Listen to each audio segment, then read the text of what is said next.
T I کے رہنماؤں کو عدالتوں سے سزائیں ہو رہی ہیں اور بظاہر پیپلز پارٹی کا ان سزاؤں پر کیا موقف ہے؟ آپ کو لگتا ہے کہ بالکل ٹھیک یہ فیصلے ہو رہے ہیں اور کسی بھی طرح نظام انصاف میں ہمیں ایک یک طرفہ پن یا کوئی ٹلٹ سائٹ نظر نہیں آ رہی؟ کیونکہ ہم نے دیکھا کہ بہت سے کیسز میں ایک ہی اراکین کو مختلف عدالتوں سے ایک ہی وقوع پر سزائیں ہو رہی ہیں۔ شکریہ۔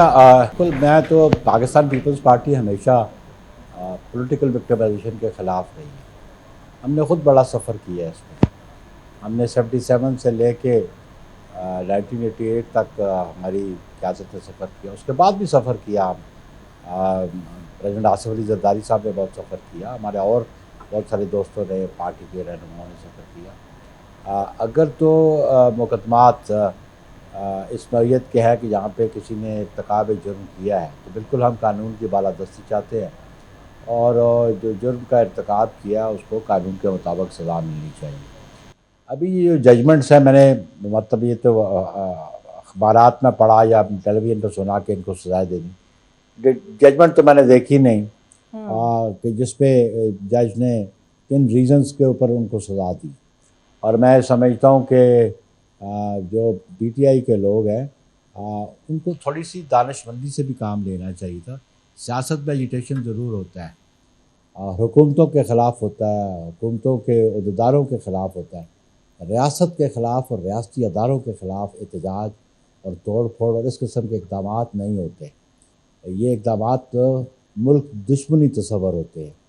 تو اس لیے میں سمجھتا ہوں کہ جو یہ کنوکشنز آ رہی ہیں، اس کو ججمنٹ کو دیکھ کے ہی بندہ کہہ سکتا ہے کہ آیا پروسیکیوشن اپنا کیس سبسٹینشیٹ کر سکا، ثابت کر سکا، نہیں کر سکا، یا ایلیگیشن قانون کے مطابق تھے اور قانون کی خلاف ورزی نہیں ہوئی۔ لیکن ایک بات طے شدہ ہے کہ پاکستان پیپلز پارٹی پولیٹیکل وکٹمائزیشن کے علاوہ ہمارے خلاف بہت سارے فیصلے بھی ہوتے رہے۔ ہم گورنمنٹوں کے خلاف احتجاج تو کرتے رہے، لیکن ریاست دشمنی پاکستان پیپلز پارٹی کے کارکنوں نے نہیں کی۔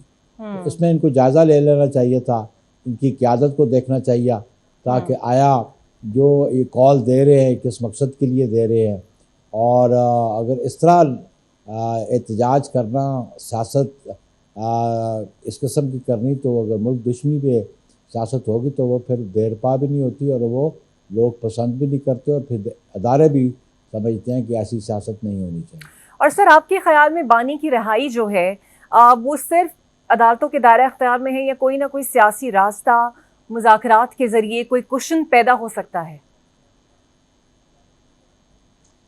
دیکھیں جی، پولیٹیکل ڈائلاگ تو ہمیشہ ہوتا رہا ہے، اور ڈائلاگ کے ذریعے ہی حکومتیں بنتی بھی ہیں، حکومتیں ٹوٹتی بھی ہیں۔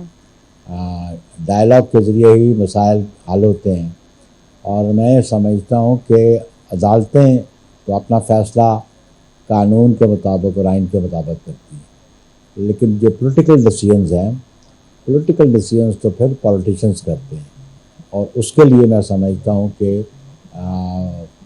پی ٹی آئی کی قیادت کا ایٹیچیوڈ پولیٹیکل ہونا چاہیے۔ ابھی تک ان کا ایٹیچیوڈ پولیٹیکل نہیں ہے، اور میں سمجھتا ہوں کہ اگر یہ گفت و شنید کرتے، آپ دیکھ لیں کہ ہم نے جنرل مشرف سے محترمہ بے نظیر بھٹو شہید صاحبہ نے وردی کیسے اتروائی، کیسے پاسبل ہوا وہ الیکشن، اور کیسے پاسبل ہوا کہ میاں نواز شریف صاحب واپس آئے؟ تو پولیٹیکل ڈائلاگ تھا بھلا وہ، لیکن وہ ڈائلاگ کے ذریعے ایک سویلین پریزیڈنٹ بنے، لیکن ڈائلاگ ہوا۔ ابھی بھی ڈائلاگ کا راستہ انہوں نے ڈے ون کہا کہ جی موجودہ حکمرانوں سے تو ہم نہیں کرتے، راستہ نکال۔ اچھا نیر صاحب، کیا واقعی وزیر اعلیٰ کے پی گڈا پور صاحب کو ہٹانے کا فیصلہ ہو چکا ہے اور اب صرف اس پر عمل درآمد باقی ہے، یا کوئی آپ سمجھتے ہیں کہ پیپلز پارٹی کی کچھ الگ پوزیشن ہے اس پر؟ دیکھیے، ہمارا تو بارہا یہ موقف رہا ہے نا، ہم تو کوئی بھی چینج چاہیں گے آئین اور قانون کے مطابق۔ ہم گورنمنٹس کو ریموول تھرو ایجیٹیشن اور تھرو ڈسرپشن پیپلز پارٹی اس کے حق میں نہیں، ورنہ ہم 2014 میں کیوں میاں نواز شریف صاحب کے ساتھ کھڑے ہو گئے تھے؟ ہم سمجھتے ہیں کہ جب آئین میں جو پروویژنز موجود ہیں اس پہ عمل ہونا چاہیے۔ تو نیر صاحب، پی ٹی آئی اگر دوبارہ سے یہ فیصلہ کر رہی ہے کہ وہ اسمبلیوں سے مستعفی ہو جائے گی یا پھر اسمبلی کو چھوڑ دے گی، جس طرح بہت سے رہنما کر بھی رہے ہیں، آپ کو لگتا ہے یہ غیر سنجیدہ رویہ ہے یا دانش مندی کا فیصلہ ان کا ہوگا اپنی جماعت کو بچانے کے لیے؟ دیکھیے جی میں تو ان کو کیوں مشورہ دوں، لیکن آپ ان کا اپنا ماضی دیکھ لیں، 2022 سے آنورڈ انہوں نے کیا کیا، اور پھر ان کے کیا نتائج ان کو دیکھنے پڑے، تو وہ ان کو سمجھ خود آنی چاہیے، ان کے پاس وہ پولیٹیکل ویژن ان کی لیڈرشپ کے پاس ہونی چاہیے. I am know body to ان کو مشورہ دوں، لیکن وہ ماضی کو دیکھ لیں کہ ماضی میں ان کا کنڈکٹ کیا تھا، آیا وہ پولیٹیکل ڈیسیجن تھے، وہ درست ڈیسیجن تھے، اور اس سے ان سے بینیفٹ ہوا یا اس سے ان کو نقصان ہوا، اور اب وہ کریں گے تو ان کو کوئی بینیفٹ ہوگا یا نقصان ہوگا، let them decide them self.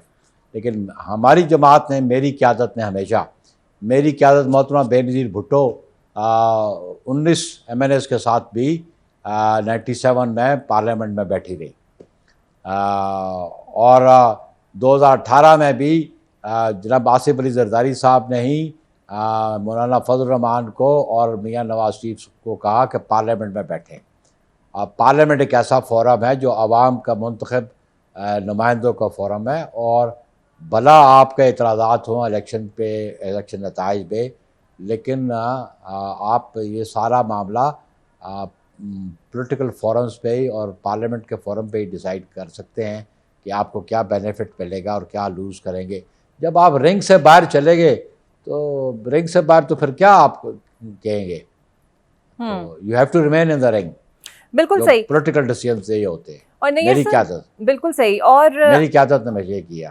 امریکہ کے ساتھ ایک ڈیل پاکستان کی فائنل ہوئی ہے جہاں پر امریکہ ہمارے ساتھ مل کر تیل کی ذخائر نکالے گا.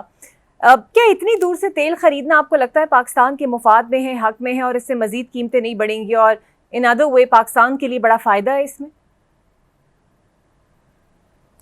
دیکھیں جی، اگر آپ کے منرلز ہیں ان کو ایکسپلور کیا جائے، اور وہ منرلز جن کے ذریعے آپ کی اکانومی بہتر ہو سکے، تو کسی کے ساتھ مشترکہ طور پہ آئل کو، اس کو ایکسپلور کرنا اور اس کو ایکسٹریکٹ کرنا تو کوئی حرج نہیں ہے. میں سمجھتا آپ کی اکانومی کے لیے بہت بہتر ہوگا. بالکل صحیح. اور آپ کو لگتا ہے کہ اس وقت ملک میں مہنگائی بہت زیادہ ہے، اور پیپلز پارٹی نے ہمیشہ مہنگائی کے خلاف آواز اٹھائی ہے، لیکن چونکہ اس وقت حکومت کے ساتھ اتحاد میں ہے تو کچھ خاص اس پر احتجاج کرتی ہوئی نظر نہیں آتی؟ بالکل. 2 دن پہلے بھی میں نے کہا کہ یہ چینی کا بحران ہے، اس بحران کی ذمہ دار موجودہ حکمران ہیں. ان کی جو پالیسیز جو تھیں وہ درست سمت میں نہیں تھی، ان کی انکیپیسٹی ہے. لیکن پاکستان پیپلز پارٹی یہ تو سمجھتی ہے کہ جو موجودہ حکومت ہے اس نے ملک کو ڈیفالٹ سے تو بچایا. جو 2018 سے 2022 تک حکمران تھے، جہاں ملک کی اکانومی کو پہنچا گئے تھے اور جہاں ملک کی اکانومی کو چھوڑا تھا، اس سے بہتری تو موجودہ حکمران جماعت اور ہمارے جو اتحادیوں نے بہتری تو آئی ہے. آپ دیکھیں کہ آپ کا جو انٹرسٹ ریٹ ہے وہ آلموسٹ کہاں 28% سے نیچے آ گیا تو 11%. آپ کی جو مہنگائی کی شرح ہے وہ بھی 5 اور 7 کے درمیان آ گئی ہے، کہاں وہ 38-39% سے انفلیشن تھی. تو یہ بہتری تو ہے، تو موجودہ حکمرانوں کے ایفرٹ سے ہے. اور یہ موجودہ جو ڈیل ہے امریکہ کے ساتھ، یہ بھی کریڈٹ تو موجودہ گورنمنٹ کو جاتا ہے. اس لیے آپ یک لخت آپ سمجھے کہ اکانومی ایک لمحے میں ٹھیک ہو جائے گی، 1 مہینے میں ٹھیک ہوئی. تو اکانومی جو برسوں سے خراب ہوئی ہے وہ چلے کئی برس تو نہیں لگیں گے، لیکن کئی ماہ تو ضرور لگیں گے اس کو بہتری